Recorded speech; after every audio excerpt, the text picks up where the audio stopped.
Do you want to play Yugioh competitively, but don't have hundreds of dollars to spend on lightning storms, infinite impermanences, or Appaloosa? Well, in this series, I'm going to show you all the budget tips and tricks that you can use to build your decks for cheap while still being able to compete with the top meta decks. My name is TCG Sam, and this is Yu-Gi-Oh! On a Budget. What's up, guys? This is TCG Sam here, and today I'm going to be going over a duel replay where I was playing Shaddolls against SYNCHRO ELDLICH. And in this video, I just want to discuss the types of plays that I would make with this deck and sort of explain the combos and the intricacies of the deck as I go. So anyways, starting off with the duel, I win the die roll, and I choose to go first, because I don't know what I'm playing against at this point, and usually I built this deck to go first. So starting off, here I just normal summon Mathematician and try to bait stuff out, and he actually Veilers it.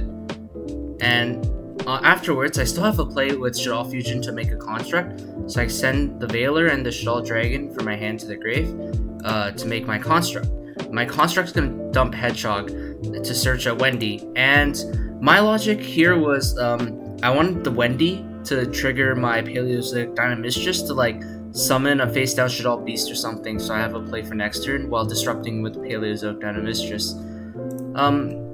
So anyways, here it turns out my opponent bricked and he couldn't really do much, so that was quite unfortunate. But at this point, I was just considering my plays, and I definitely should have just attacked with the construct and the Mathematician before doing my gravity controller play to add back a fusion, because it would have been more damage. But here I was trying to make a winda because I still just didn't know what he was playing, so I had to assume it was some maybe a special summon heavy deck, so I just wanted to turbo winda and get a disruption on the board. So I fuse into my winda and trigger my Reshaddoll Wendy to summon something from the deck, and that's going to be Shaddoll Beast. And then I swing with my two guys. So afterwards, I make a misplay here because I actually set the rest Shaddoll. At this point, I thought his set card was actually an impermanence because he set in the same column, and I figured he wouldn't have done that if it was an actual Sweater Trap he wanted to resolve, because for all he knows, this could be an impermanence. But it turns out it wasn't, so I actually kind of misplayed there, and I should have just kept the protection for the window and just sat on that to win the game. But anyways, he draws and he actually unbricks himself with Despot 3 because he's able to summon a 1 and actually just swing. He actually forgets that window's on the board, so he takes it back, and then he actually remembers Despot 003's effect to pump up 001 to just swing over my window, which is actually pretty good out to it. So anyways, he kills my window. I add back my fusion, so now I have my Dino Mistress live, and I stop his Hockey Fibrax combo in its tracks. And at this point, I also forgot I had Rest Shaddoll, so to be honest, I probably should have just summoned the window back in defense. But at this point, I just didn't think he would actually have any further plays with just a Jet Synchron, so I decided to hold it for my El Shaddoll construct to get more pluses.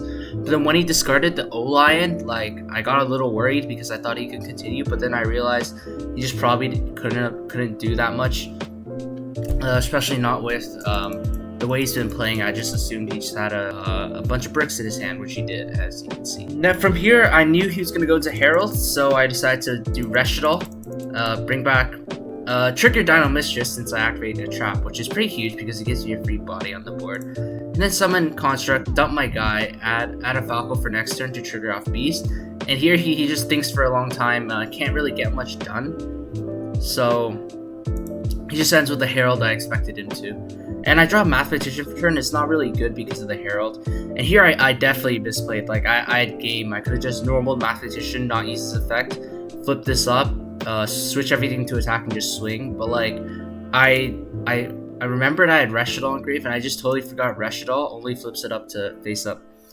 defense. So I was trying to do some crazy play in the battle phase where I flipped this up to attack, triggered my Falco, and just plus from there. But I should have just normal summoned Mathematician and gone for game. So yeah, that was definitely a misplay. So at this point, he just lives an extra turn for no reason, because I actually didn't summon the Mathematician, and that could have costed me the game had his hand been better, but learn from our mistakes. So I still managed to game him, but it's like in the dumbest way possible. I just super poly my own board away to summon up winda and just attack for game. Like I super luck sacked him there. But anyways, I don't think he was gonna win this game anyways, not with this hand. So yeah, he actually stalls out for a turn and survives. But I don't think he's able to out my board, so he just scoops it up. And going into the next game, I actually sided for going second because I obviously assumed he's going first. And I just put in 3 Ash Blossoms, 3 DD Crows, and 1 Dynamite Wrestler Pankratops from the side. Those are all good budget options that you guys can pick up, and that just works in every deck. And the DD Crow in my hand is going to be huge because I just completely stop his Hockey Firebrax play, which would have destroyed me if I had not. At this point, I DD Crow's Jet Synchron, and he's pretty much forced to pass. He's a little unfamiliar with the deck, actually, so he thought, he later told me he thought he could, like, set a Elixir and a Golden Lance trap to, like, have disruption on my turn, but since he only has Golden Lance stuff, and by sending the Eldland, he gets to send another Golden Lance, so pretty much he only gets to set 2 Elixirs. And the Elixirs actually don't disrupt me in any way, so it doesn't really do anything for him here. So yeah, in the end phase, he's just gonna set the 2 Elixirs, realizes he can't set the Golden Land, does it again, and it sets the 2 Elixirs and passes.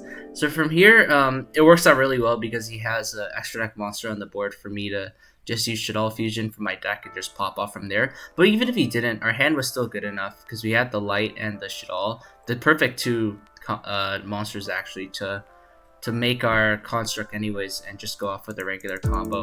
So that's what I do. I Shaddoll Fusion from deck, summon construct. I put the fusions up here when I plan to use them as link material because I can either turn them into gravity control or something goes wrong to add this back for plays later on and get this in the grave, or if I'm link summoning anyways, it won't matter. So I just like summoning it up here if I know I'm gonna link summon with it later. I go into the regular cross sheep combo, dump the 2 guys, add this back, flip up the aerial, summon construct, I dump El Shaddoll here because I'm trying to go for game and do something in the battle phase where I fuse stuff to push for more damage. And here I decide to unicorn because this damage juggler isn't doing much in my hand. Because I only played 1 damage juggler and 1 trick clown, and the trick clown was already used. So I actually decide to shuffle one of his back row back because I figured if I just leave the other one, it's gonna force this one out and yeah, it takes away a resource from him in the graveyard. Next, I just swing with my 2 guys. He surprisingly doesn't add Elixir here to block it. And then I leave the Aerial on the board because Aerial is just super good against graveyard reliant decks because when Aerial is sent to grave, I banish 3 cards in the grave. So I'm going to banish his Walquero, his Eldritch, and his Link Karibo, which is just huge. I don't think he can come back from that after I do that. And on top of that, I can make a winda 2 or a Apicalone on his turn with a DD Crow to back it up.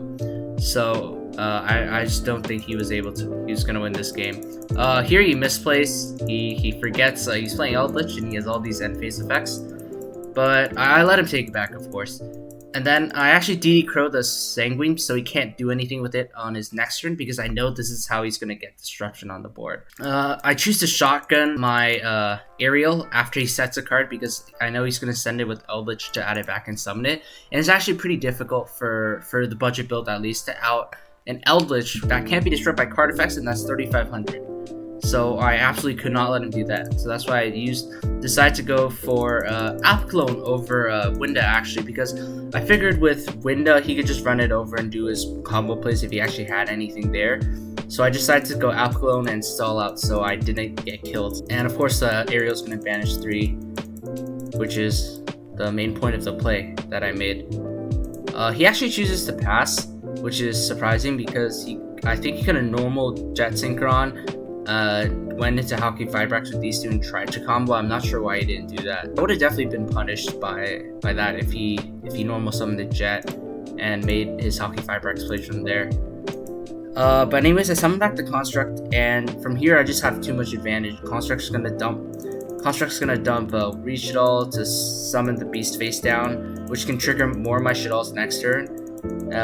That's why Shaddoll is just so good. Like you get a free Beast, which gets you pretty much 2 free draws and a Shaddoll plus, which is just absolutely incredible. So I draw into the perfect cards I need. I draw El Shaddoll to push for a game, and from here, it's just for formality. I decided to clear out his back row just in case it's something. And turns out it's a Valquero. I think he drew all. Yeah, he went through all 3 this game. But yeah, anyways, I decided to destroy it because I have the resources to do it. And from here, I just swing into everything and attack for game. So anyways, guys, I hope you were able to maybe learn something from this video, maybe learn the mindset you take when you play this deck. And I just want to demonstrate how even a budget deck like Shaddolls can compete with the top contenders, like top tier 1 meta decks like SYNCHRO ELDLICH. So even with the limited cards that we have access to in the budget build, we can still put up oppressive floodgates like El Shaddoll Winda and just out-resource our opponent with all the Shaddoll effects. So anyways, I hope you guys enjoyed this video. Please like and subscribe for more, and I will see you soon.